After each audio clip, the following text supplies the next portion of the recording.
अर्थात पहिली ब्रेकिंग बातमी आहे ती म्हणजे बुलढाण्यातून। बुलढाण्यात प्रेमी युगुलाला मारहाण झालेली आहे आणि बस स्टँडवर प्रेमी युगुलाला मारहाण झालेली आहे। मारहाणीचा व्हिडिओ सध्या सोशल मीडियावर चांगलाच व्हायरल होतोय। पोलिसात तक्रार नसल्याने अद्याप काही कारवाई जी आहे ती झाली नाहीये अशी माहिती समोर आली आहे। पुण्याच्या बुलढाण्याच्या नांदुरा येथील ही घटना आहे का प्रेमी युगुलाला बस स्टँडवर नातेवाईकांकडून मारहाण झालेली आहे आणि हा मारहाणीचा व्हिडिओ जो आहे तो मोबाईल कॅमेरात कैद झाला आणि सध्या तो हा व्हिडिओ जो आहे मारहाणीचा तो सगळीकडे व्हायरल होतोय। बुलढाण्यात प्रेमी युगुलाला कशा प्रकारे नातेवाईकांकडून अशा प्रकारे अमानुष अशी मारहाण करण्यात आलेली आहे त्याची ही दृश्य मोबाईल कॅमेरात कैद झालेली आहेत आणि अक्षरशः तिथे जमलेल्या लोकांनी देखील बघ्याची भूमिका घेतलेली आहे। त्या मुलाला मुलीला किती अमानुषपणे मारहाण केली जाते त्याची ही दृश्य आहेत बुलढाण्यातली। पळून जात असल्याची माहिती नातेवाईकांना मिळाली, घर सोडून जात असल्याची माहिती नातेवाईकांना मिळाली। त्यानंतर या दोघांनाही बस स्टँडवर त्यांनी कशा प्रकारे मारहाण केलेली आहे त्याची ही दृश्य आहे।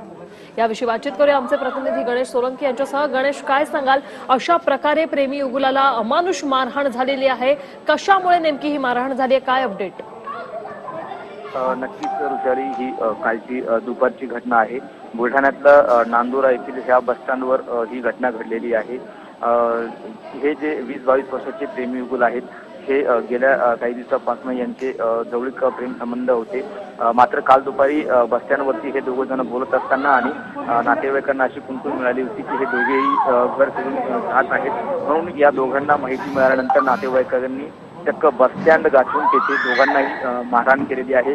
उपस्थित प्रवाशांनी त्यांचा हा जो मारहाणीचा व्हिडिओ आहे आपल्या मोबाईलमध्ये कैद केलेला आहे आणि जो सोशल मीडियावरती हा व्हिडिओ व्हायरल केलेला आहे। मात्र एकंदरीतच पाहता अशा प्रकारे अमानुष मारहाण करणं हे अवघड आहे। मात्र एकंदरीतच या प्रेमी युगुलांना घर सोडून जात असल्याची माहिती मिळाल्याने त्यांच्या नातेवाईकांनी जबर मारहाण केलेली आहे। मात्र पोलिसांमध्ये याची अद्यापही तक्रार दाखल झालेली नाही। निश्चितच खरं तर अशा प्रकारची अमानुषपणे मारहाण करणं हे योग्य नाहीच आहे, पण जिथे जमलेल्या लोकांनी देखील फक्त बघ्यांचीच भूमिका घेतली, कोणीच पोलिसात तक्रार नाही केली का?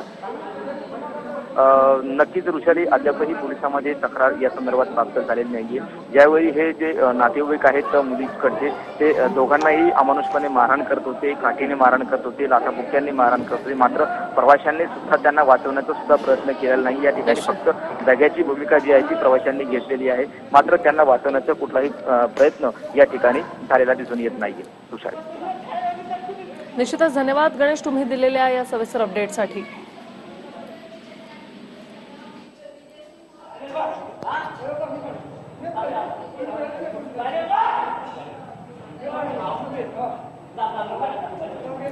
तर मारहाणीचा हा व्हिडिओ जो आहे तो सोशल मीडियावर सध्या चांगलाच व्हायरल झालेला आहे। कशा प्रकारे या दोघांनाही, मुलाला सुद्धा आणि मुलीला सुद्धा लाथा बुक्क्यांनी काठीने कशा प्रकारे मारलेला आहे त्याची ही दृश्य।